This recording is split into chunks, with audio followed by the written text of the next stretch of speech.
So kind of a funny coincidence today, they've updated the star pack on the test server, added a bunch more pets and perks and things, and they have added the pheasant.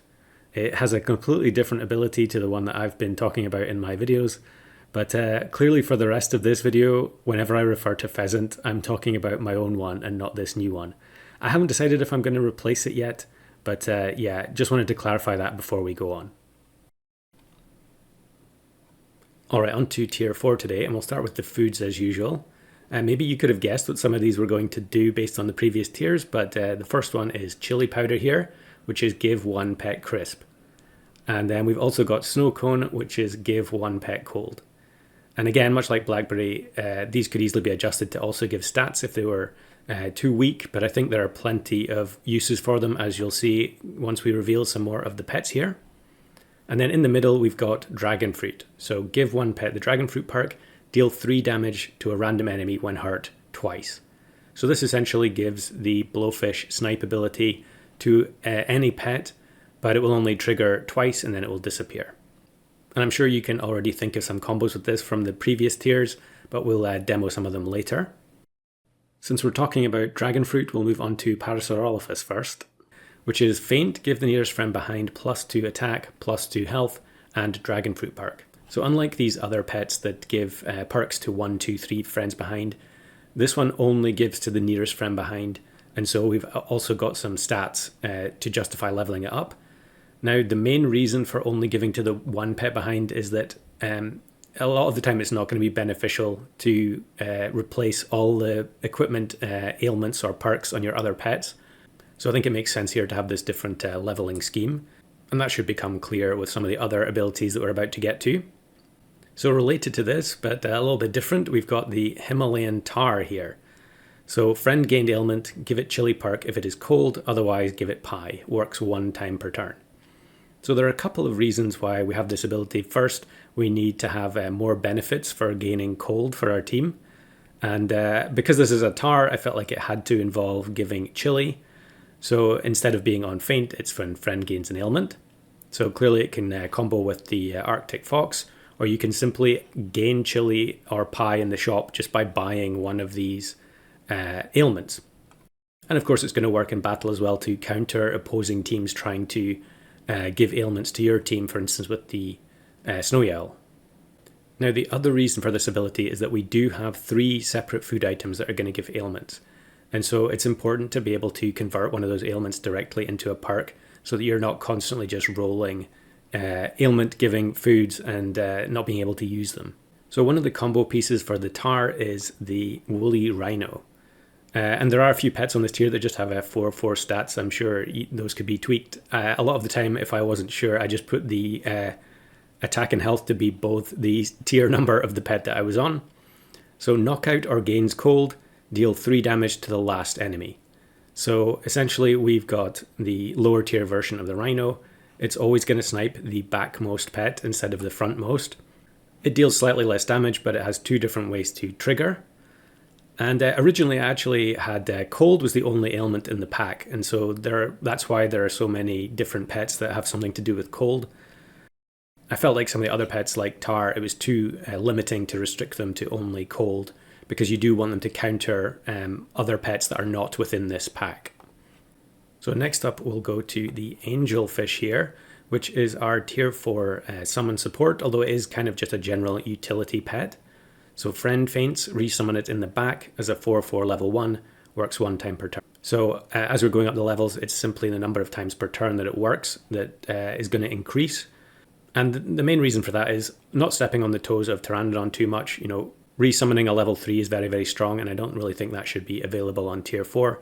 But we do also want to have some kind of mushroom-esque functionality in this pack. And so you can imagine this even being useful in customs. You know, if you have a turkey at the back, you can use the angelfish to resurrect it if it gets sniped at start of battle, until such time as you find your mushroom later on.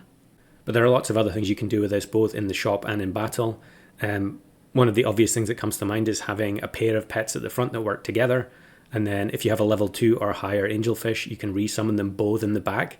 And so you can end up sort of double dipping on that combo. But this also has lots of applications with the Red Wolf, for instance, being able to re-summon something that you have fainted either in the shop or in the battle. It makes a lot of different combos possible. So talking about summoning, we'll go to the Malayan Tapir next. Faint, summon one level 1 copy of a random enemy pet. So this is just the flip of the Tapir. The only difference is that it's summoning an enemy pet. And I think this is fair enough on tier 4, dropping it down 2 tiers because we completely lose the predictability of the Tapir where we can actually build our team to take advantage of it. This we're going to be completely dependent on the opposing team, much like the Wombat. You know, if you summon a level 1 copy of an opposing Lynx or something like that, it's not really going to do you much good.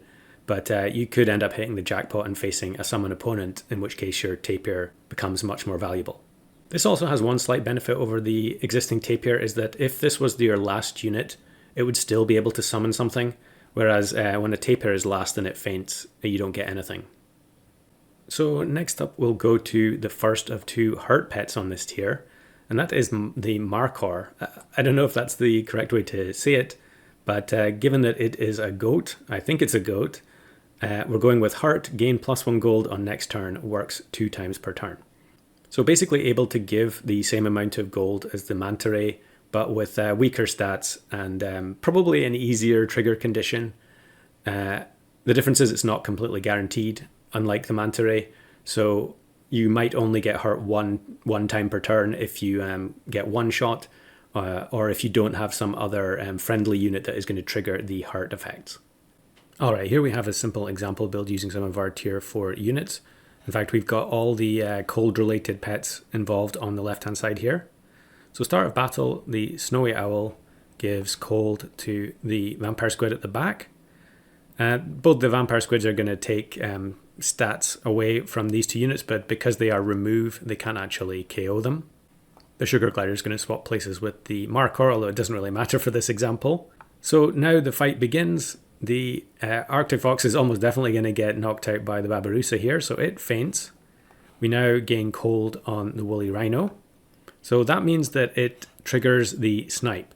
So it's very likely with a 3 damage snipe plus the 5 from cold that it's going to KO the Vampire Squid here. So it may actually end up triggering a chain reaction. But let's say that the Markhor has enough health and so it hangs on, although it is going to gain some gold because it was hurt. But we've gained cold here as well, so that's going to trigger the Himalayan Tar. And so cold is gone and we get chili instead, which is clearly beneficial on a unit that is able to trigger a chain reaction. But because the Arctic Fox fainted, it's actually going to be re-summoned in the back by the Angelfish. So where's Arctic Fox? There it is. So it appears at the back. Now let's say on the opposing team that they have 2 very large units here and that the Woolly Rhino is not able to get another knockout. So it gets KO'd. And then the Angelfish, if it's level 2, is going to re-summon it in the back. So we'll shuffle everything forwards again, bring in another Woolly Rhino.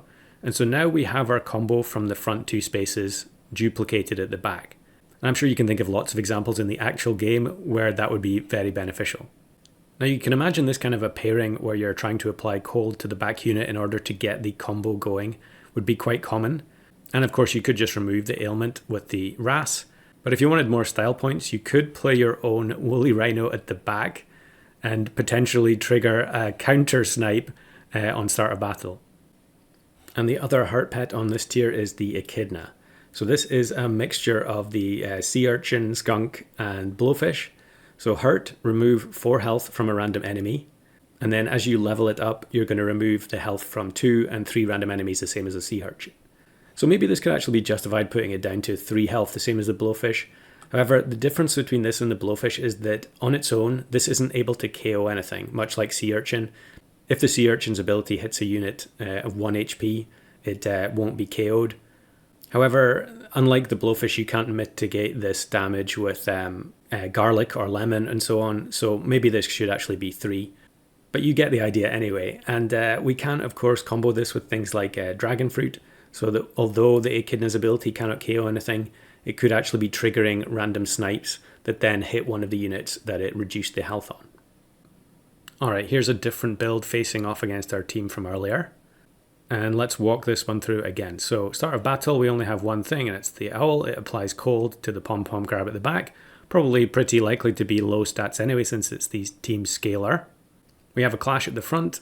Again, the Arctic fox is really just there to feint and give cold to the rhino. And again, the cold gets replaced by chili from the tar. Everything moves forward one because we're about to re-summon the Arctic fox at the back, which we do. The echidna is going to remove some health from one of these units, but again, it's a remove ability, so it can't actually KO anything. But the rhino's ability would have gone off because it gained cold, so let's just say it kills off the pom-pom crab here. So pom-pom crab is gone, and we have our own angelfish. So that means that the pom-pom crab is actually going to be re-summoned at the back, which results in the red wolf attacking both units here. So depending on which level it is, it might KO the pom-pom crab here and then result in another one being summoned because of the angelfish. But let's just say it survives. However, it's hitting both units, so it hits our own echidna, which then is going to remove more health from the opposing team. But because it has the dragon fruit, it's actually going to snipe as well, so it could end up getting a kill. And of course, there are going to be lots of other little combos that you can make using these kind of loops. So next up, we'll go to one of the detect pets on this tier. So Dilophosaurus, start of battle, detect hurt. Summon one Dilophosaurus with 60% of this pet's stats, if not 40%. So this one initially seems really bad because, 60% of the stats of a 6/4 unit is going to be very poor. But the reason for that is that it's very similar to pets like Dodo and Badger and so on, where because their ability is tied to their own stats, then they can really have a crazy top end. So we really have to keep the percentages kind of sensible here. So this is kind of like a scaling version of Macaque. Obviously, Macaque only cares about its own levels, and then the orangutan scales itself automatically. Whereas here, we can compound the value of each buff that we apply to Dilophosaurus because the summoned pets are going to be bigger. And the percentages here really have to be fairly low to avoid situations where you just have 50-50 Dilophosaurus that is filling the board with huge units, kind of like Leviathan does at the moment that no one seems to like. But if you are worried that these numbers are too low, I don't think it's a big issue. We've got other support pets that are going to make sense with this pretty soon. But of course, you can also just use this for the eject functionality. If you're summoning very weak units, you're probably not going to want to leave empty spaces. So just fill your full board, and then the extra pets are just going to be ejected at start of battle. The detect functionality here is mostly meant to be thematic. If you're not aware, this is the frilled venom-spitting dinosaur from Jurassic Park, although they took some liberties, I believe, with the design in that movie. But essentially, detect hurt is the equivalent of saying smells blood. And so it's going to summon a bunch of its Dilophosaurus buddies with a bigger appetite. So the other detect pet on this tier, whose ability I've changed a bunch of times, is the Nautilus. So before battle, again, much like Elephant Shrew, it has to be before battle for this to work. Detect Snipe, give the nearest friend behind Potato perk, if not, gain Garlic perk. And this is an asymmetrical ability, so on level 2 it's going to gain Lemon, and on level 3 it's going to gain Coconut. So similar to the Beetle, where we have a different perk on each level. So because of the shell, I wanted this unit to have some kind of defensive ability. And so it's going to alternate between protecting its teammates or protecting itself, depending on if the opponent is a sniper build. So you can position this up front or in the middle somewhere, and if it's a sniping opponent, you're going to protect those valuable units at the back with Potato, but otherwise you can just gain a strong in-battle perk to protect yourself. And I think it is important that packs have access to Melon and Coconut in some form.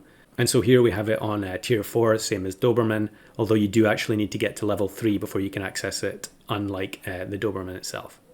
And there is a pet on one of the higher tiers that's going to be able to give us more value from these potatoes, but we'll get to that in a future video. Alright, just a couple of quick mechanical refreshers here with some actual footage from the game. And this one just demonstrates that Potato, as long as you don't take any damage, you won't get the weakness from the toad, which you can see here. The food dog avoids getting weakness. However, randomly the spider does spawn a flea, so it ends up with weakness anyway. And then this one shows that pita bread will go off before the weakness is applied as well.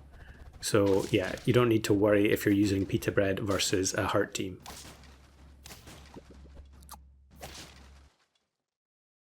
And so last but not least, we have the bullfrog.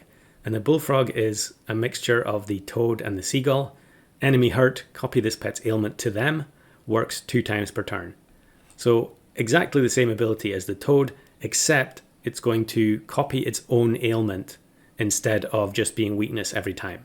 So we've got this little extra clause at the bottom here, immune to ailments, and that is actually necessary because previously ailments used to be permanent, so weakness and ink, they just never run out. But Unicorn Pack introduced ailments that only have a certain number of activations, so cold, crisp, and exposed, they all can run out. So in order for the bullfrog to actually work with those ailments, it has to be immune to them. Otherwise, they're just going to disappear as soon as they've been consumed. Now, Seagull is just one of those MVP units that enables so many different teams to function. And so I had to have at least one pet that was directly inspired by it. And there will be another coming up in a later tier. And of course, this ability is one of the main drivers behind having buyable ailments in the shop. We don't want to always have to find an Arctic fox and faint it in order to give our bullfrog something unusual. Now I could have added wall chicken in here as well so that the bullfrog had 4 different ailments to work with, but I think I'd much rather keep it distinct from the toad itself, and of course you could do whatever you wanted to in custom packs. Alright, let's do some more example builds to finish. So we got this face-off between 2 leaf insect teams here. Maybe this team on the right is cooking up Dilophosaurus in the shop with their sun bears. And the team on the left has done some buy-sell shenanigans with the tar in order to get chili onto their leaf insect. So start of battle, the only thing we have here is the macaw. So it's going to spawn the scarlet macaw and then copy its perk to it, which will trigger the tamarind so we get a little bit of gold in the next shop phase. And then it's just up to the 2 leaf insects at the front to clash. Now they're both going to do a bit of extra damage to each other because they're both holding perks. However, the one on the right has garlic, so it's probably more likely to survive. So let's assume that this one is KO'd. However, it had chili, so it's actually going to hit both of these 2 units. And because they will be hurt, they're going to both get ink from the bullfrog. So these 2 units at the front having their attack lowered by ink gives our 2 macaws more chances to trigger their dragon fruit. Alright, here's another rhino variation. So start of battle, we've got the rain frog. It's going to give a random ailment to one of the opposing pets. I've only got ink and cold in my example here, so let's say it gives ink to the babirusa. But we have the dino in front here in order to replace an ailment on this pet. We also have the sea dragon, which is going to swap places with the unit at the back and gain health. So the idea there is that you're bulking up a unit at the back so that it can absorb snipes from the rhino. So now the 2 units at the front are going to clash. Let's say that they both end up fainting. And the dino is going to give dragon fruit to the babirusa. But now that we have an empty space, the honey badger is going to trigger and summon a badger in the opposite slot. So what will happen is these units will all move forwards and we'll get a badger in the back. Now when it comes time for the Arctic fox to get knocked out, it's going to give cold to the rhino, which is going to snipe the back unit, which is a 1 HP badger. The badger's going to faint. That means that the rhino got a kill, so it's actually going to trigger again. But we've also got the badger damage, so even though the sea dragon gained some health here, it could end up getting knocked out by that double hit and triggering the chain reaction onto these other pets. And of course the rhino gained cold, so it's going to get removed by the wrasse for a little bit of extra stats. Alright, here's another example. We've got some things in this one that will actually happen before start of battle. So the pie goes first, gives extra stats to the dino at the front, meaning that any other dinos that it summons are going to have bigger stats overall. We've also got the nautilus. Now the nautilus is going to try and detect snipe. So would you say this is a snipe team or not? For me, it would be, because we have the bombardier beetle, which is a sniper. In my mind, these would both be considered snipers because they are removing health from the opposing team at the start of battle. And then probably the honey badger would be a sniper as well, since its entire purpose is to give the opposing team a badger, which is then going to deal snipe damage to adjacent pets. So that means that the Nautilus is going to actually give potato to the units behind. So let's say it's a level 2, it gives potato to both the units at the back. Now we proceed with the actual start of battle abilities. So we'll say as a result of the pie that the dino at the front goes first, it summons another dino. Now, if the honey badger had higher attack, maybe it could have gone and blocked this summon from actually happening, in which case the pheasant would have run away to make space. But because that didn't happen, the pheasant is going to stick around. Next up, we'll say that the 2 vampire squid go, so they're going to extract some health from the Nautilus and the tar here. And then the vampire squid here is going to use its guava to swap places with the beetle. So the guava disappears, these 2 swap over. And now the beetle's ability goes, it's going to snipe the Nautilus. Maybe it does enough damage to KO it, but let's say that it doesn't. And then we move to the clash in the middle. So we've got our 2 carry units here. They both attack each other. Let's say they both survive. But the dragon fruit is going to be triggered by the Markor. Now the snipe from this could go anywhere, but let's assume we get lucky and we actually hit the Nautilus. So it gets removed, having had health reduced by the vampire squid and taken damage from the beetle. So it's gone. Now the honey badger has the opponent empty space trigger. So the tar and the pheasant are going to move forwards, and we summon a badger at the back. We would also give it honey, but I don't have honey on the list of foods at the bottom here, so just you can just imagine that. Now we still have 1 trigger left on this dragon fruit and 2 more here, so we're hoping that as a result of those, we're going to be able to snipe this badger and deal additional damage. But of course, this team was very wise. They had the protective potatoes deployed, and the badger is unlikely to be able to do any damage through the potato. So that's tier 4 done. Hopefully that's answered some of the questions about some of the abilities on the previous tiers. There will be a lot more combo pieces on the higher tiers to come, but we'll get to them in due course.